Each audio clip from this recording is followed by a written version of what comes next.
la porte de la cathédrale Notre-Dame s'ouvrit dans un craquement assourdissant, comme si le ciel lui-même se fendait en deux. Hugo, le cœur battant à rompre sa poitrine, traversa l'allée centrale d'un pas trébuchant, son smoking déchiré au col, les yeux rougis par des larmes qu'il ne pouvait plus retenir. « Papa » hurla-t-il d'une voix qui trancha le silence solennel, « elle va te tuer. Élisabeth va te tuer ce soir même. » Les invités se figèrent, statues de porcelaine dans leur tenue de gala, tandis que l'orgue continuait son hymne nuptial en un murmure ironique. Le milliardaire, Henri Duval, pivota lentement sur l'autel, son visage buriné par les ans et les affaires se crispant en une grimace d'incrédulité. À ses côtés, la mariée, Élisabeth Laurent, une beauté aux cheveux d'ébène et au sourire figé comme un masque de porcelaine, posa une main gantée sur son bras, un geste qui, aux yeux d'Hugo, ressemblait à une étreinte mortelle. Hugo s'effondra à genoux au milieu de l'allée, haletant, les mots se bousculant dans sa gorge comme des éclats de verre. « J'ai les preuves, papa. Les emails, les virements. Elle a empoisonné ta bouteille de vin hier soir. Pour l'héritage. Pour tout. » Un murmure collectif s'éleva, un vent de scandale balayant l'assemblée. Henri, le magnate de l'immobilier qui avait bâti un empire sur les tours de verre de la Défense, vacilla légèrement, ses yeux cherchant ceux de son fils, ce fils qu'il avait tant aimé, et tant renié. Henri Duval n'avait jamais cru aux fantômes, mais en cet instant, sous les voûtes gothiques de Notre-Dame, le spectre de son passé le frappa de plein fouet. Hugo, son unique enfant, ce garçon aux boucles brunes hérité de sa mère disparue trop tôt, se tenait là, brisé, accusateur, comme une ombre revenue des abysses qu'il avait lui-même creusés. Les flashs des photographes, interdits mais irrésistibles, crépitèrent déjà dans l'ombre des piliers, immortalisant ce chaos nuptial. « Sécurité » tonna Henri d'une voix qui avait jadis fait plier des conseils d'administration. Mais ses gardes du corps, figés par l'absurdité de la scène, hésitèrent. Élisabeth, avec une grâce serpentine, se tourna vers Hugo, ses lèvres peintes en rouge sans s'étirant en un sourire compatissant. « Mon chéri » murmura-t-elle d'une voix suave, comme un sirop empoisonné, « tu es épuisé. » Ces rumeurs, ce ne sont que les délires d'un fils perturbé. Viens, Henri, ignorons cela. Le prêtre nous attend. Hugo releva la tête, ses yeux verts, si semblables à ceux de son père, brûlant d'une fureur contenue. Il fouilla dans la poche intérieure de son veston et en tira une enveloppe froissée, la brandissant comme un étendard de vérité. Non. Lisez ceci, papa. C'est de son propre ordinateur. Elle a payé un homme pour verser du ricin dans ton verre. Hier, à l'essai du banquet. J'étais là, caché dans les coulisses, parce que je ne pouvais pas te laisser faire cette erreur. Le prêtre, un vieil ecclésiastique aux rides profondes comme les crevasses du Mont Blanc, referma son missel d'un geste sec. Messieurs, mesdames, cette cérémonie ne saurait continuer dans de telles circonstances. Les invités, un parterre de célébrités parisiennes, des actrices aux courbes sculpturales, des banquiers aux costumes sur mesure se levèrent dans un bruissement de soierie, leurs murmures se muant en un bourdonnement de guêpes affolées. Henri s'approcha d'Hugo, ses mocassins italiens claquant sur le dallage froid. Il s'agenouilla, un geste inédit pour cet homme qui ne pliait que devant les marchés boursiers. « Fils, dit-il à voix basse, qu'as-tu fait ? Ce mariage. C'est pour l'Empire. Pour nous. Élisabeth apporte des connexions en Asie, des contrats qui valent des milliards. Et toi ?» Sa voix se brisa, un filet d'émotion rare perçant sa carapace. « Toi, avec tes inclinations, tes choix que je n'ai jamais compris. Pourquoi maintenant ?»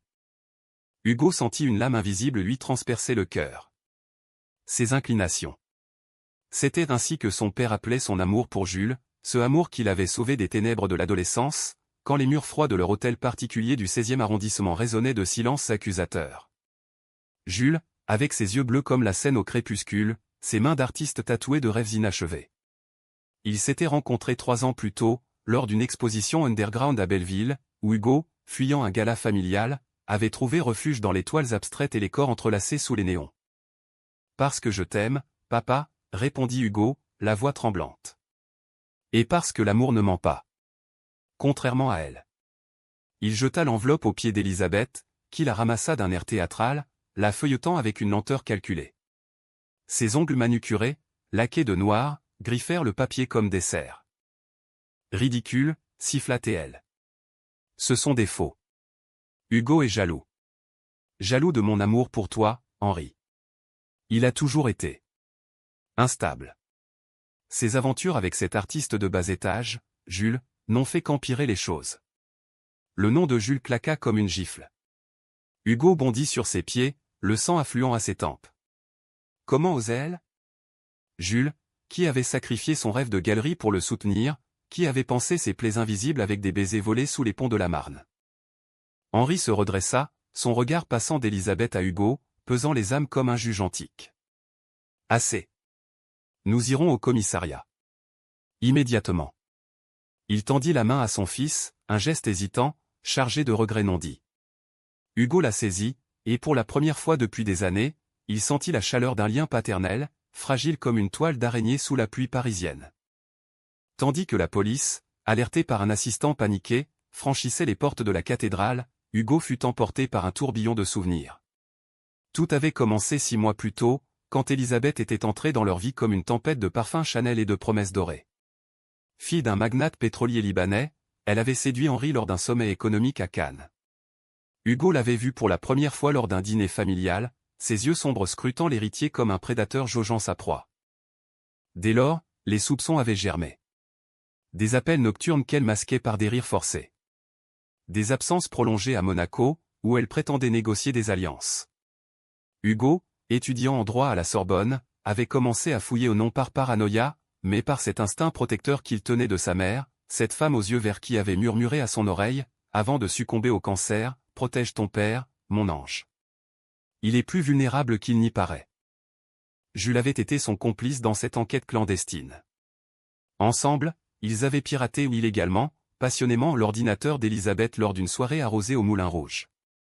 Les emails découverts étaient un poison lent, correspondance avec un toxicologue anonyme, virement vers un compte offshore, plan pour une « fin élégante » lors de la lune de miel à Saint-Tropez. C'est pour l'héritage, avait écrit Elisabeth. Duval est vieux. Hugo. Un obstacle gai, indigne. Hugo avait pleuré cette nuit-là, dans les bras de Jules, sur le matelas défoncé de leur loft à Montmartre. Pourquoi elle me déteste autant, avait-il sangloté. Jules, avec sa barbe naissante et son accent provençal chantant, avait caressé ses cheveux. Parce que tu es lumière, Hugo. Et elle, ombre. Viens, on va sauver ton père. Pour nous. Pour l'amour qui nous a unis. Leur amour n'avait pas été facile. Hugo, fils de milliardaire, avait grandi dans l'opulence du faubourg Saint-Honoré, entouré de majordomes et de tableaux impressionnistes. Mais son orientation, découverte à 16 ans lors d'un baiser volé avec un camarade de lycée à Deauville, avait creusé un fossé. Henri, traditionnaliste jusqu'à la moelle, avait tenté de corriger cela par des stages en Suisse, des psychologues discrets. « Tu es un Duval », avait-il tonné un soir d'orage. Les Duval n'ont pas de faiblesse.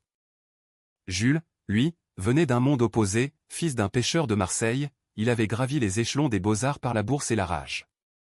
Leur rencontre avait été un choc électrique. Hugo, en fuite d'une réception ennuyeuse, entrant dans la galerie où Jules exposait ses nus masculins, corps enlacés dans des teintes de bleu et d'or. « Tu peins l'amour que je vis en secret », avait murmuré Hugo, et Jules avait répondu par un baiser, là, sous les yeux indifférents des passants. Depuis, ils avaient bâti un sanctuaire fragile, des dîners aux chandelles sur les toits de Paris, des escapades en Normandie où Hugo apprenait à aimer sans chaîne. Mais l'ombre d'Elisabeth avait tout menacé. Elle avait découvert leur relation, l'utilisant comme levier pour isoler Hugo, le traitant de « fils ingrat » lors de disputes familiales. « Ton père mérite une vraie famille », sifflait-elle. Maintenant, dans la cathédrale envahie par les sirènes hurlantes, Hugo serra la main de son père plus fort. Les policiers, en uniforme bleu nuit, emmenèrent Elisabeth, qui crachait des insultes en arabe et en français, son voile de mariée traînant comme une queue de serpent. Henri, blême, murmura « Merci, fils. Je ne mérite pas ça. » Hugo secoua la tête, les larmes coulant librement. « Si, papa. Parce que l'amour, le vrai, sauve. Et le mien pour toi n'a jamais faibli. » Dehors, sous la pluie fine d'automne, Jules attendait dans une vieille Citroën, phares allumés comme des yeux fidèles. Hugo courut vers lui, et dans cette étreinte sous l'averse, il sut que le chapitre le plus sombre touchait à sa fin. Mais le scandale ne s'arrêtait pas là. Les journaux du lendemain titrèrent en majuscules « Milliardaire sauvé par son fils gay, complot nuptial déjoué ». Paris bruissait de rumeurs, et Henri, contraint à la retraite forcée par ses actionnaires, se retira dans sa villa de la Côte d'Azur. Hugo le rejoignit, avec Jules, pour panser les plaies.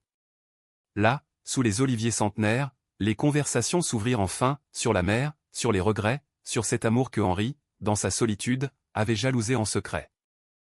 Pourtant, la trahison d'Élisabeth n'était que le voile d'un tissu plus sombre. Des semaines plus tard, un appel anonyme révéla que le toxicologue n'agissait pas seul et que Jules, odieux, Jules portait un secret qui pouvait tout détruire. La villa des Duval perchait sur les falaises de Saint-Jean-Cap-Ferrat, un palais de pierre blonde dominant la Méditerranée comme un roi déchu.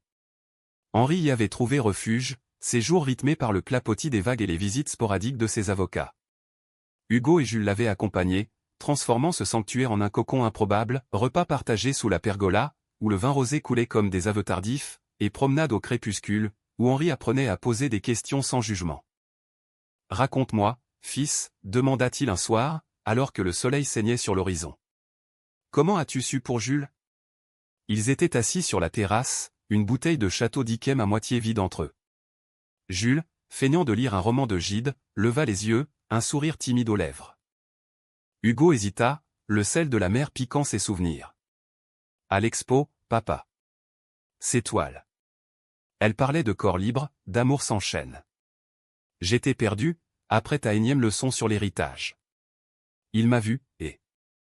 Il a peint mon portrait ce soir-là, sans que je le sache. Il rit, un son clair comme une cascade. Le lendemain, il me l'a offert. Nu, vulnérable. Et j'ai su que c'était lui. Henri hocha la tête, ses doigts noueux serrant son verre. J'ai été un idiot. Ta mère. Elle savait. Elle m'avait dit, laisse-le aimer, Henri. Ou tu le perdras. J'ai eu peur. Peur pour l'Empire, pour les ragots des salons. Une larme, unique, roula sur sa joue ridée. Jules posa une main sur son épaule ou un geste osé, qui fit tressaillir l'ancien titan. Monsieur Duval, dit Jules doucement, l'amour n'est pas une faiblesse. C'est la seule force qui dure. Henri le regarda, vraiment, pour la première fois, cet homme aux épaules larges de rameur, aux tatouages évoquant des vagues provençales, et il vit non un rival, mais un pilier. Ces jours idylliques furent un baume, mais l'ombre d'Élisabeth planait encore. Son procès, relancé par de nouvelles preuves à un témoin repentant, l'assistant de la toxicologue battait son plein à Paris. Les tabloïds, avides, disséquaient la vie des Duval, le coming out forcé du playboy gay, titré Paris Match, avec une photo volée d'Hugo et Jules s'embrassant sur les quais de la Seine. Hugo, habitué aux flashs, les ignorait. Mais Jules se murait dans un silence croissant. Des nuits où il se levait pour peindre seul dans l'atelier improvisé de la villa, ses coups de pinceau furieux comme des tempêtes. « Qu'est-ce qui ne va pas » murmura Hugo une nuit, glissant sous les draps frais, son corps pressé contre celui de son amant. Jules soupira, ses doigts traçant des cercles sur la peau nue d'Hugo. Rien. Juste. Le passé. Ma famille à Marseille.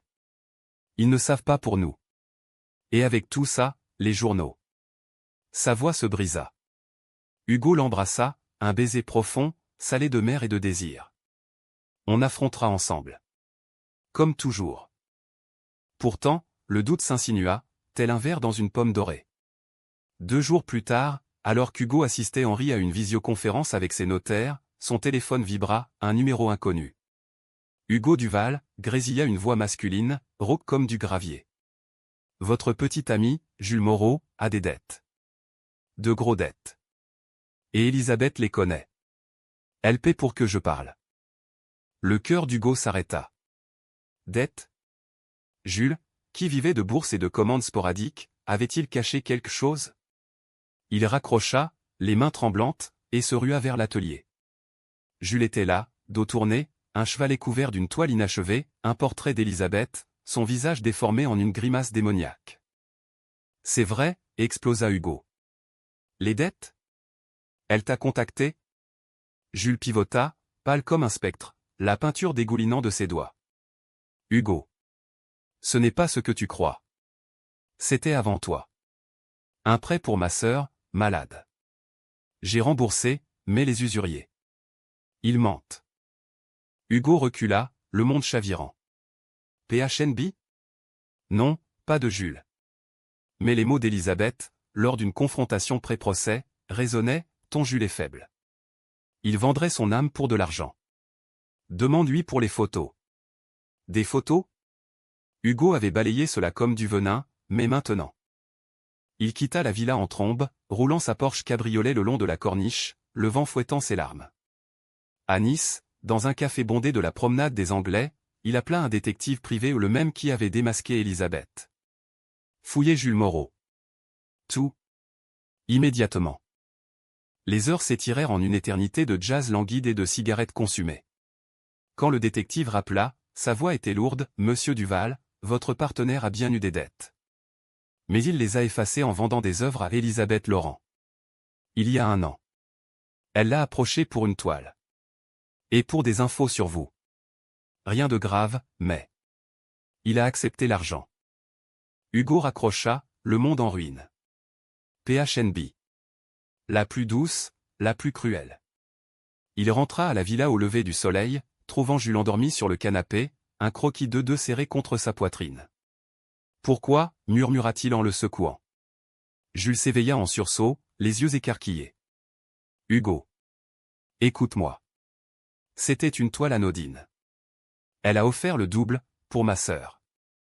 Je n'ai rien dit sur toi. Je te le jure. » Mais les preuves affluaient, emails anodins, mais compromettants, un chèque à son nom. Hugo hurla, des mots acides jaillissant comme du pu, « Tu m'as vendu. Pour de l'argent. Comme elle vendait mon père. » Jules pleura, implorant, mais Hugo, aveuglé par la douleur, le chassa, « Sors d'ici. Ne reviens pas. » Henri, témoin muet depuis l'ombre de l'escalier, posa une main sur l'épaule de son fils. « Laisse-le partir. Mais souviens-toi, l'amour blesse parce qu'il est vrai. » Seul, Hugo erra dans la villa, les vagues en contrebas rugissant comme son cœur brisé. Élisabeth, de sa cellule, avait gagné une bataille pas la guerre, mais une fissure dans l'âme de celui qui l'avait vaincu. Les jours suivants furent un brouillard de solitude. Hugo ignora les appels de Jules, effaça les messages voilés d'excuses. Il se plongea dans le procès d'Élisabeth, témoignant avec une froideur nouvelle, dépeignant son portrait comme celui d'une vipère en satin. Elle fut condamnée à 20 ans, son empire familial s'effondrant sous les vagues de scandale. Mais la victoire était amère. Une nuit d'orage, alors que la foudre zébrait le ciel azuréen, Hugo reçut un paquet anonyme, des photos. Pas celles imaginées, mais d'autres des clichés volés de lui et Jules, intimes, vulnérables, pris lors d'une escapade à Honfleur. Au dos, une note, « Il m'a vendu ses photos pour l'argent. Demande-lui. » Un ami. Le doute devint certitude.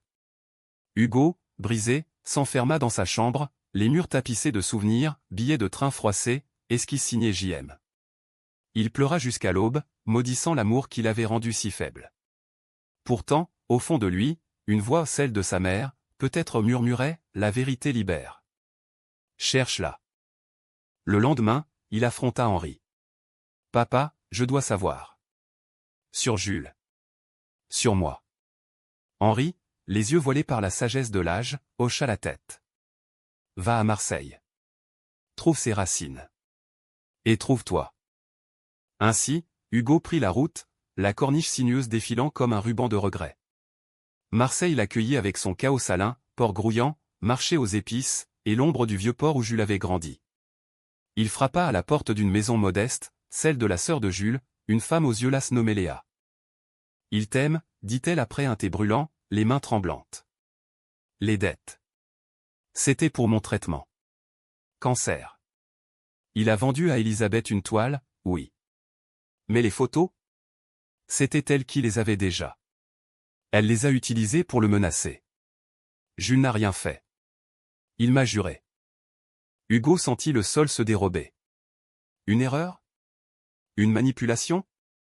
Il appela Jules, la voix brisée, « Viens. S'il te plaît. » Des heures plus tard, Jules apparut sur le seuil, épuisé, les traits tirés par l'insomnie. « Pardon, » murmura-t-il. « J'ai tout avoué à ton père. Il sait. Et il nous veut de retour. » La révélation frappa comme une vague, Henri avait enquêté en secret, confirmant l'innocence de Jules. « J'ai voulu te protéger, fils, dit-il plus tard par téléphone. De la douleur que j'ai causée. Mais le pardon n'était pas si simple. Hugo et Jules, dans une chambre d'hôtel surplombant le port, se regardèrent longtemps, nus d'âme et de corps. J'ai douté, avoua Hugo. Comme mon père a douté de moi. Jules l'attira contre lui, leur souffle se mêlant. Et moi, j'ai caché. Mais l'amour. Il guérit les fissures. Leur réconciliation fut un feu lent, baiser salé de larmes, promesse chuchotée sous les étoiles marseillaises. Ils rentrèrent à la villa, main dans la main, où Henri les attendait avec un dîner froid et un toast, à la famille. La vraie.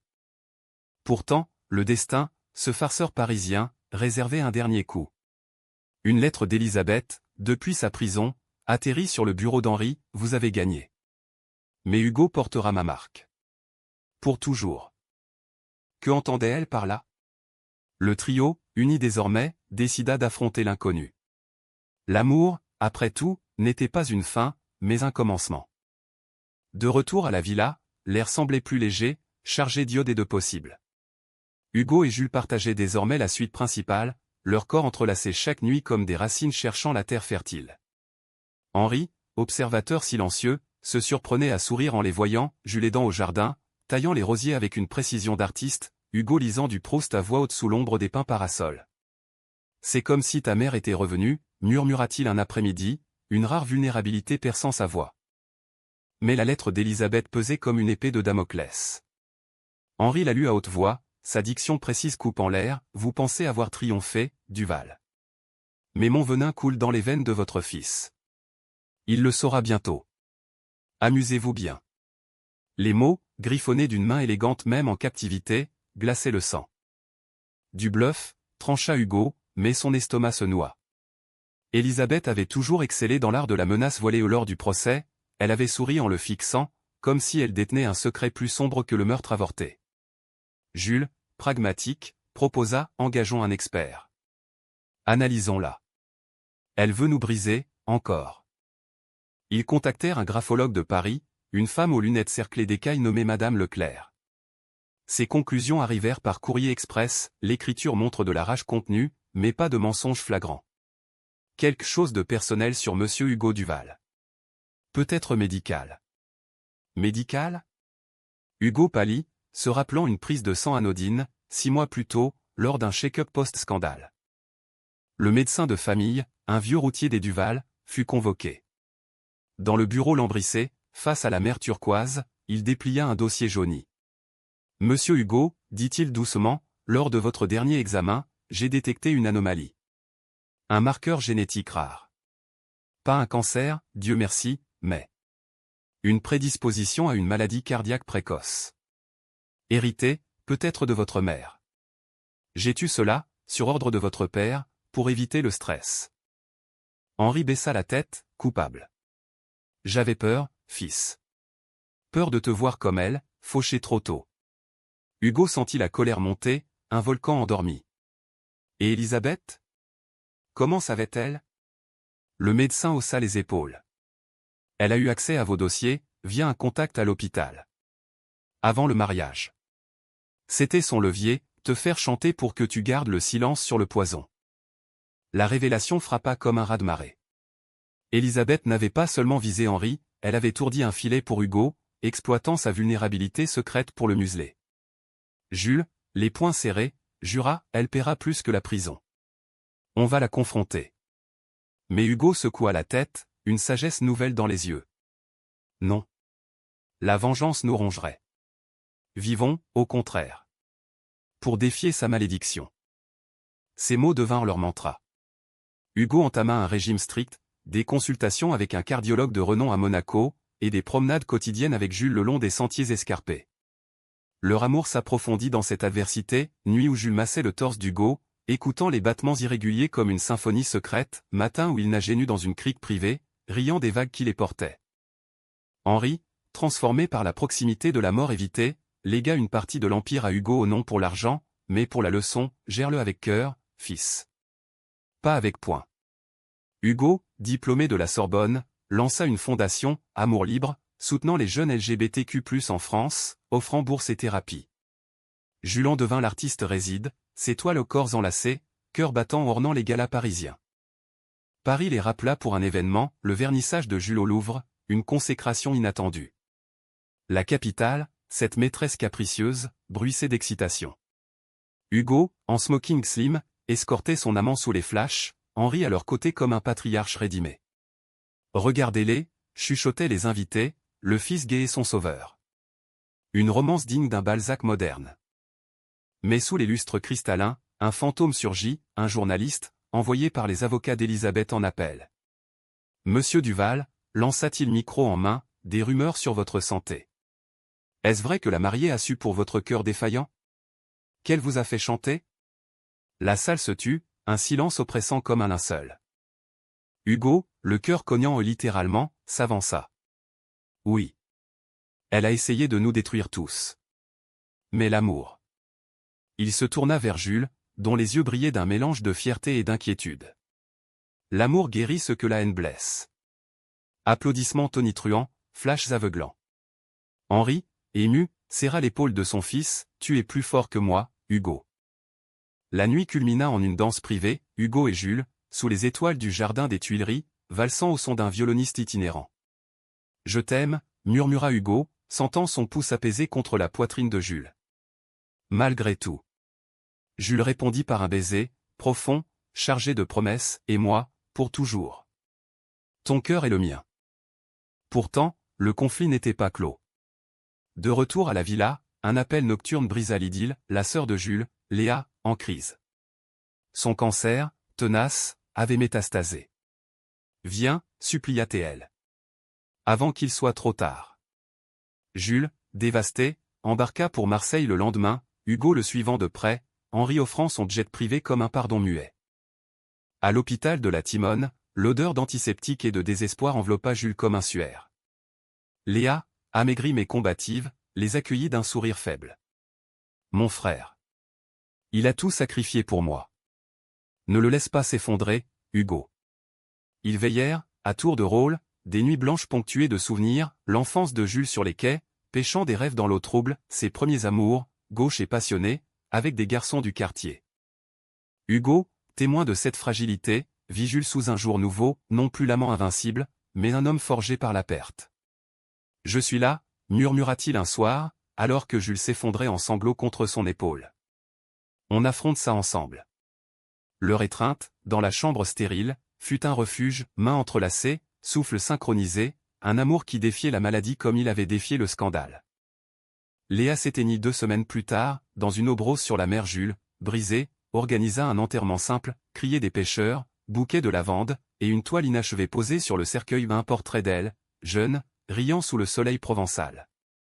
Hugo prononça l'éloge, Léa nous a appris la force de l'invisible. Comme l'amour de Jules, qui illumine les ombres. De retour à Cap-Ferrat, le deuil s'installa comme une brume. Jules peignait frénétiquement, des toiles sombres de mer en furie, tandis qu'Hugo gérait la fondation depuis son bureau improvisé.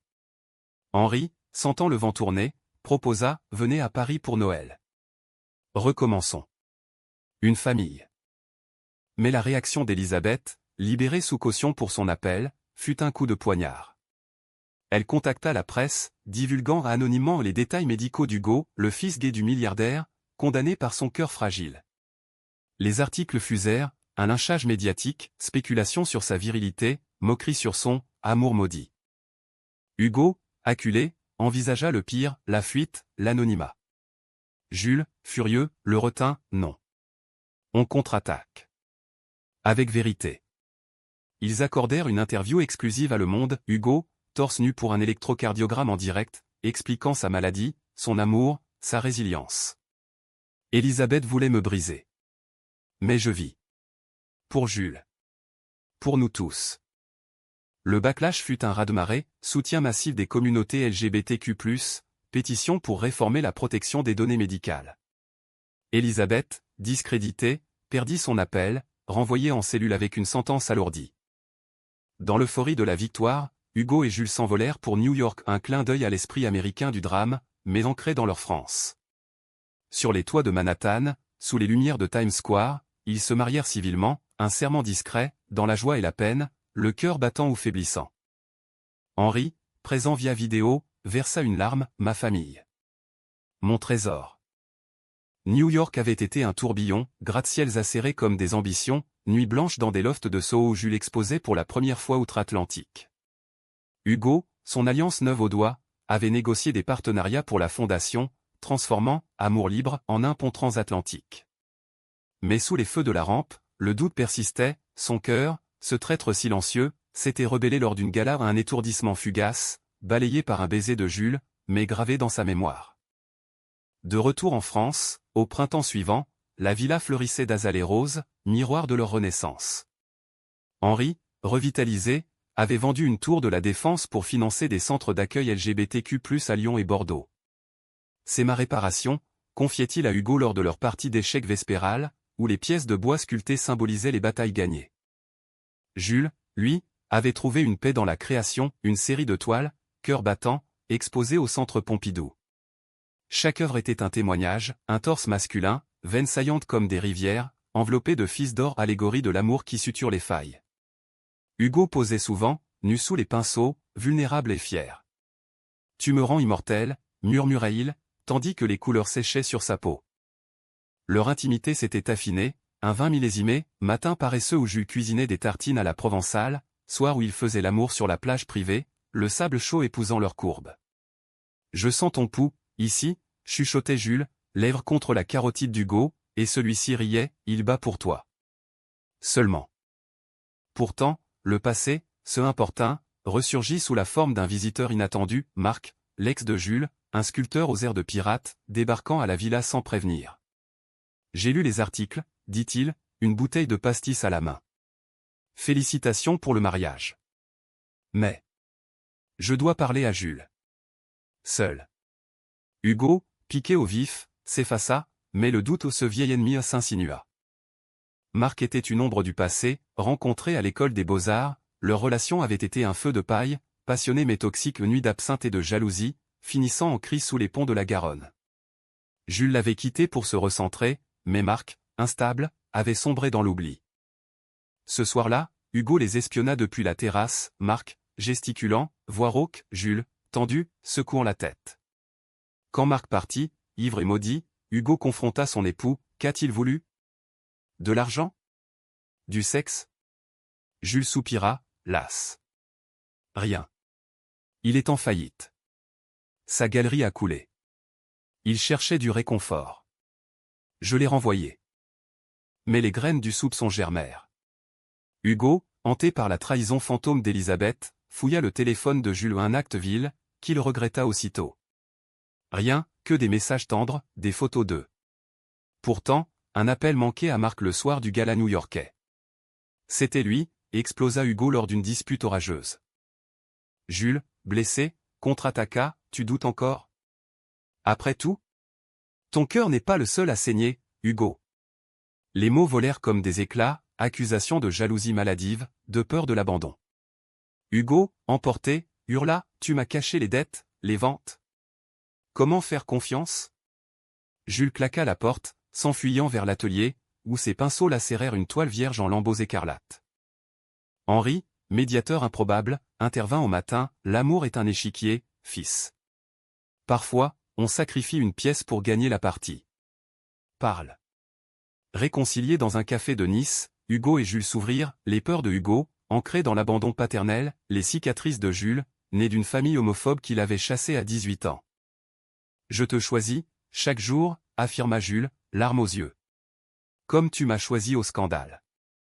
Leur baiser, sous les platanes ombragés, c'est là une promesse, thérapie de couple, avec un psychologue de Cannes spécialisé dans les traumas queer.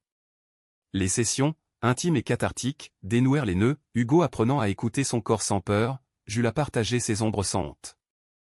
L'été apporta une joie inattendue, la Fondation organisa un festival à Paris, cœurs ouverts, mêlant art, témoignages et musique.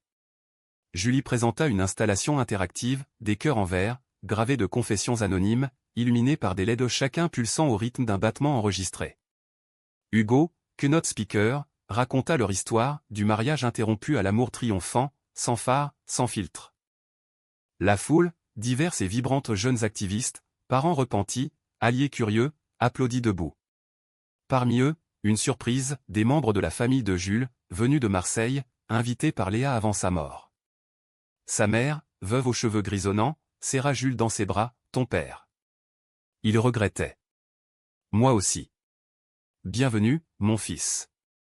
Et toi, Hugo. Merci de l'aimer. » Les larmes coulèrent, un torrent libérateur. Ce soir-là, lors d'un bal sous les étoiles du Champ de Mars, Hugo dansa avec sa belle-mère, tandis que Jules valsait avec Henri, un duo improbable, riant de leur faux pas. « Tu es mon fils, maintenant, » dit Henri, et Jules, ému, répondit, « Et vous, mon père choisi. » Mais le climax approchait, drapé de drame. Élisabeth, en libération conditionnelle pour bonne conduite, une faille judiciaire française, organisa une conférence de presse clandestine. La vérité sur les Duval, titra-t-elle, promettant des révélations explosives. Les médias, affamés, se ruèrent, rumeurs de chantage médical, d'adultère, de fortune mal acquise. Hugo, alerté, vola à Paris avec Jules. Confrontation inévitable, dans un hôtel haussmannien, face à Élisabeth, plus éblouissante que jamais en tailleur blanc, flanquée d'un avocat véreux. « Vous pensiez m'oublier » siffla-t-elle. « Votre cœur, Hugo. Je l'ai dans la paume. » Et Jules ? Il sait pour Marc. Les photos que j'ai achetées étaient de lui. Le choc figea l'air. Jules blêmit, « Marc ? » Non. Mais Élisabeth brandit un dossier, cliché compromettant, daté d'avant leur rencontre, vendu par Marc à elle pour renflouer ses dettes. Pas par Jules, ricana-t-elle.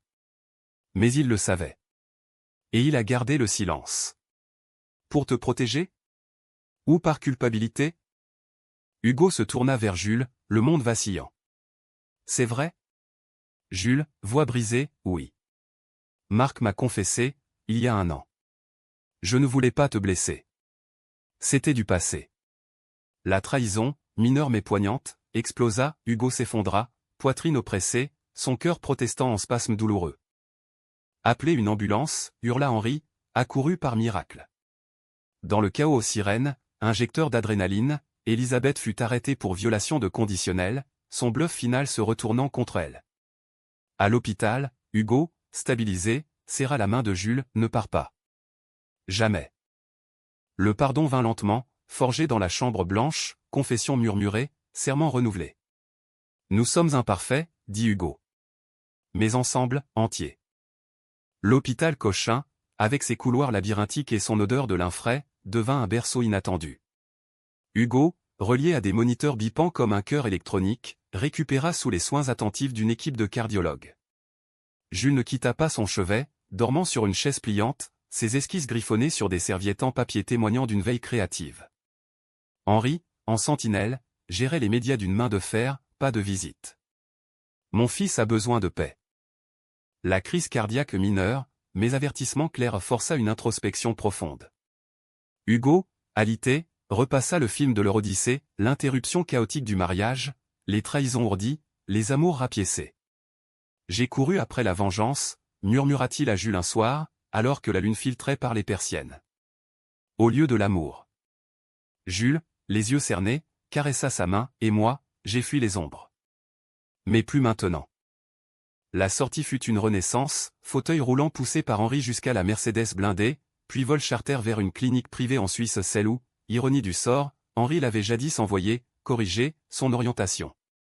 Cette fois, c'était pour guérir, pontage laser, régime méditerranéen, et thérapie holistique mêlant yoga et art-thérapie. Jules s'installa à ses côtés, transformant la chambre en atelier, toile sur chevalet, odeur de térébenthine chassant l'antiseptique. « Peins-moi guéri », demanda Hugo, et Jules obéit, un portrait radieux, Hugo torse nu sur une falaise azuréenne, cœur exposé comme un soleil, veine d'or pulsant de vie. Henri, visiteur quotidien, apportait des nouvelles, la fondation florissait, avec des antennes à Berlin et Madrid, Élisabeth, définitivement condamnée à perpétuité pour extorsion aggravée, s'effaçait dans l'oubli carcéral. Les mois suisses filèrent en une saison de guérison. Hugo, rajeuni par l'exercice et l'amour, reprit des forces, randonnait dans les Alpes valaisannes, où il et Jules cueillaient des edelweiss comme des talismans, dînaient aux chandelles dans des chalets isolés, où Henri rejoignait pour des contes familiaux l'histoire de la grand-mère résistante, tatouée d'un arc-en-ciel clandestin pendant la guerre. « Tu sais, fils, » confia Henri un soir au coin du feu, « ta mère était bisexuelle. Elle l'a caché, pour moi, pour l'époque. J'ai juré de ne pas répéter ses erreurs. Hugo, ému, l'étreignit, tu as réussi, papa. Mieux que quiconque. De retour en France, à l'automne suivant, Paris les acclama comme des héros. Le festival, Cœurs ouverts, devint annuel, culminant en un concert au Zénith, voix queer d'Europe entière, avec une toile monumentale de Jules projetée en fond à un cœur géant, battant au rythme des chants. Hugo, sur scène, prononça un discours poignant, j'ai failli mourir d'un cœur brisé. Mais l'amour familial, romantique, choisit m'a ressuscité. À ceux qui doutent, aimez sans peur. La standing ovation dura des minutes, larmes et rires mêlés. Parmi la foule, des visages familiers, l'ex de Hugo, un amour adolescent fugace, venu pour pardonner, Marc, sobre désormais, serrant la main de Jules, je suis fier de toi, frère. Le soir, dans leur loft de Montmartre au cadeau de Henri pour leur anniversaire de mariage, Hugo et Jules célébrèrent en privé. Dîner de huîtres et champagne, puis l'amour, lent et profond, sur un lit de pétales de rose. Tu es mon miracle, murmura Hugo, traçant des doigts les tatouages de Jules. Et toi, mon éternité, répondit celui-ci, leur corps fusionnant en une danse oubliée du monde. Henri, dans sa retraite dorée, écrivit ses mémoires, Un empire de cœur, un best-seller qui humanisa le tycoon, révélant ses luttes avec l'homophobie intériorisée, son chemin vers l'acceptation. Les recettes financèrent des bourses pour artistes queer, perpétuant l'héritage. Des années passèrent, douces comme un Beaujolais primeur.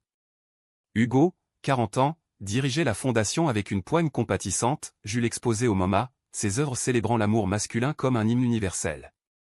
Henri, grand-père d'adoption pour les enfants d'amis, tricotait des pulls maladroits lors de Noël familiaux à la villa. Le cœur d'Hugo, surveiller mes fidèles, battait fort lors des moments précieux, un voyage en Provence, où ils adoptèrent un chien errant nommé Liberté, une dispute futile sur le fromage, résolue par un baiser, une nuit d'orage où Jules peignit à la lueur des éclairs, Hugo dormant contre son flanc. La fin, quand elle vint, fut humaniste, sans tragédie superflue. Henri s'éteignit paisiblement à 90 ans, entouré d'eux, murmurant « Merci » pour la famille. Son testament, l'Empire à Hugo, mais avec une clause, donnée à ceux qui aiment librement. Hugo et Jules, cheveux grisonnants, burent à sa santé sur la terrasse, la mère chantant en contrebas. Il nous a sauvés, autant que nous l'avons sauvé, dit Jules. Hugo hocha la tête, serrant sa main, et nous continuerons. Pour lui. Pour nous. Dans les rues de Paris, leur histoire devint légende, le fils gay qui arrêta un meurtre, forgea un amour indéfectible, et apprit que le vrai scandale n'est pas l'amour, mais son déni. Sous les ponts de la Seine, des amants anonymes s'embrassaient, inspirés, tandis que, quelque part en prison, Élisabeth Laurent s'éteignait seule, son venin vaincu par la lumière. Et ainsi, dans le tourbillon de la vie Autriche, émotion, romance pure, Hugo et Jules marchèrent, cœur battant à l'unisson, vers un horizon sans ombre.